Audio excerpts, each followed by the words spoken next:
안녕하세요. 대한민국의 위상 한일이입니다. 감동적인 한국 이야기와 핫한 이슈를 누구보다 빠르게 전하겠습니다. 구독과 좋아요는 더 많은 이야기를 전할 수 있는 에너지가 됩니다. 함께 이야기를 나누고 싶다면 댓글로 자유롭게 의견 남겨주세요. 안녕하세요.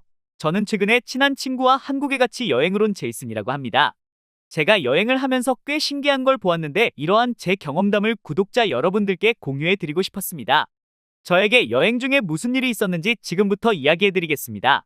저는 친구와 부산에서 며칠 동안 여행을 하다가 서울까지 고속도로에서 운전을 하고 있던 도중에 갑자기 허기가 졌었는데요. 게다가 장시간 운전으로 인해 졸립기도 하였던지라 잠시 식사도 해결하고 졸음도 해소할 겸 고속도로 휴게소에 들렀습니다.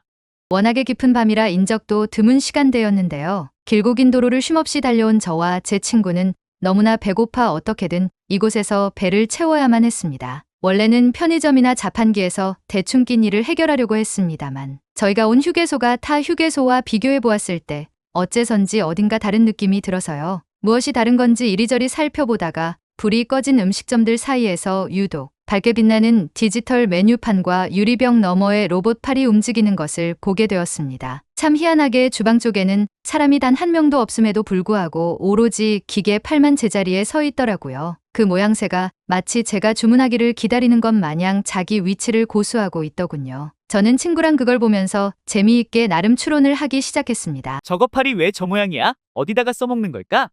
그건 나도 모르지. 나도 저런 건 또 처음 본다.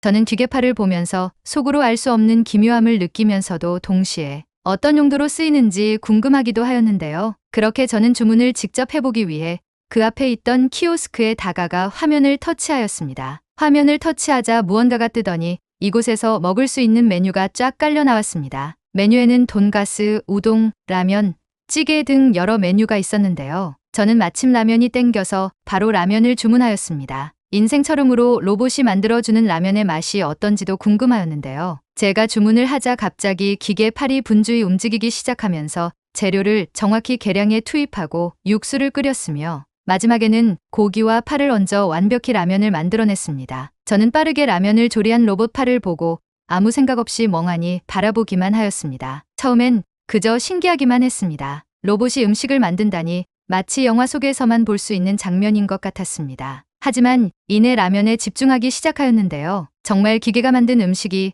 제 까다로운 입맛을 만족시킬 수 있을지 너무 궁금했습니다. 그렇게 난생 처음으로 로봇이 만들어준 라면을 받고 자리에 앉아 바로 국물을 한 숟갈 떠먹어 보았습니다. 한 입 먹어보니 예상외로 집에서 끓여먹는 것하고 별반 다르지 않더라고요. 사람이 끓이는 라면이랑 다르지 않았는데 정말 맛있었습니다. 이건 그냥 단순히 물리학적으로 기계가 조리한 게 아니라 이 로봇이 정확한 레시피를 기반으로 완벽하게 만든 라면이었습니다. 저랑 제 친구는 동시에 감탄을 연발하며 맛있게 먹었는데요. 이거 사람이 만든 거랑 차이가 없는데? 야, 적당히 얼큰한 게 간을 잘 맞췄네 진짜. 저희 둘은 사람이 없이도 이렇게 운용될 수 있다는 사실이 굉장히 놀라웠습니다. 그뿐만 아니라 음식의 맛까지 일정하게 유지할 수 있다는 건데 이건 그냥 자동화만 된 게 아니라 완벽한 무인화 시스템이 현실화된 사례가 아닐까 하는 생각도 하게 될 정도로 정말 잘 만든 것 같았습니다. 이런 식이라면 굳이 조리사가 없어도 스문의 시간 고품질의 음식을 방문객들한테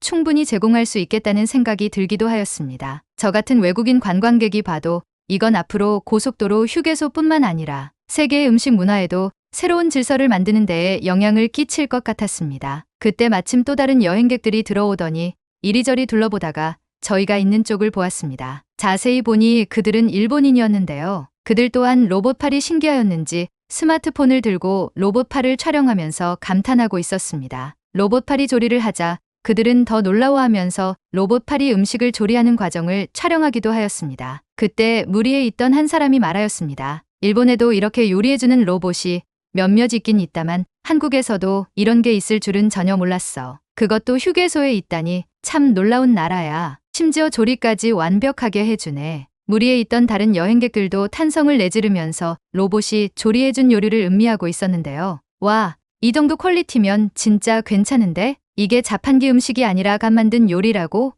여기 와서 신기한 경험 많이 하고 가네. 저는 SNS에도 같은 것이 있는지 검색해 보았습니다만 이미 수많은 외국인들이 샵 한국이 로봇 셰프, 샵 스마트 휴게소, 샵 고속도로 혁명과 같이 해시태그를 달고 동영상을 올리고 있었더라고요. 아무래도 이곳이 꽤 많은 외국인들에게 알려진 모양이었습니다. 역시 이건 단순한 편의성이 아니라 세계적으로도 유례없는 혁신이라고 저는 생각했습니다. 해외 지역 뉴스에서도 이러한 시스템을 주제로 다루기도 하였는데요. 세계 최초의 로봇 셰프 휴게소라는 주제로 다룬 방송도 있었으며 그곳에 나오는 패널들도 이에 대해 신기해하는 느낌이었습니다. 또한 다른 방송에서는 한국이라는 나라에 대해 알아보는 시간을 가지면서 휴게소에 도입된 로봇팔에 대해 유심히 더 주목을 하기도 하였습니다. 이런 기술을 우리도 도입할 수 있을까요? 하지만 한국의 AI 조리 기술은 너무 앞서가 있어서 따라잡기가 쉽지 않습니다. 솔직히 따라잡기보다는 우리도 저런 시스템이 있으면 얼마나 좋을까 하고 생각은 해요. 가며 각 방송국에서는 이를 두고 한동안 화제 삼기도 하였습니다. 그렇게 한국 여행을 마치고 돌아온 며칠 뒤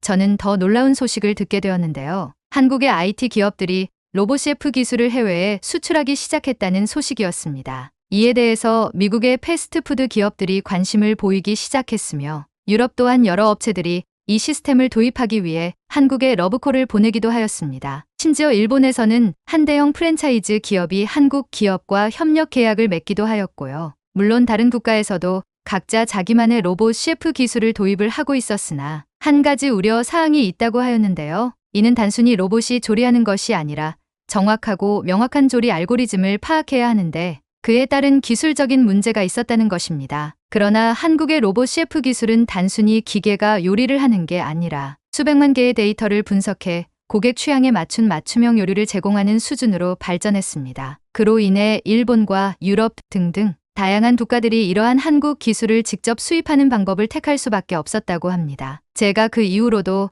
한국 여행을 하면서 몇몇 휴게소를 찾아보았는데요. 여전히 로봇 셰프는 24시간 쉬지 않고 제자리에서 묵묵히 일하고 있었습니다. 외국인 관광객들 또한 이를 보려고 하였는지 더욱 많아졌고요. 이제는 단순한 여행객이 아니라 연구자들과 기업, 관계자들까지 와서 한국의 로봇 셰프 시스템을 직접 경험하고 있었습니다. 어느새 한국의 최첨단 휴게소에서 로봇 셰프가 만든 요리를 먹는 것이 외국인들에게는 필수 관광 코스가 되어 있었던 것이었습니다. 그때 한 미국인 관광객이 제게 말을 걸었는데요. 이런 거 드셔보신 적 있어요?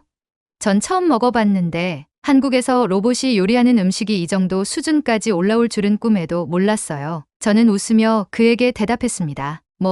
아무래도 한국이다 보니까 이런 게 가능한 것 같아요. 예전에는 단순히 IT 강국인 줄로만 알았는데 이렇게 수많은 사람들의 삶에 즐거움을 주는 기술을 만들어내는 나라였다는 걸 알게 된 것 같아요. 저는 지금까지 수없이 한국 여행을 자주 다녔는데요. 항상 한국에 올 때마다 새로운 것들이 생겨서 지루할 틈이 없었습니다. 항상 올 때마다 새롭고 신기하고 재미도 있었는데요. 로봇팔처럼 놀라운 걸 경험할 수 있어 너무나 감사했고 이런 부분까지 제게 추억으로 남게 해줄 수 있어 더 감사하다고 말하고 싶습니다. 지금까지 제이슨 씨의 이야기를 들어주신 구독자 여러분들께 진심으로 감사의 말씀드리며 다음에도 더 좋은 사연으로 여러분들께 찾아뵙도록 하겠습니다.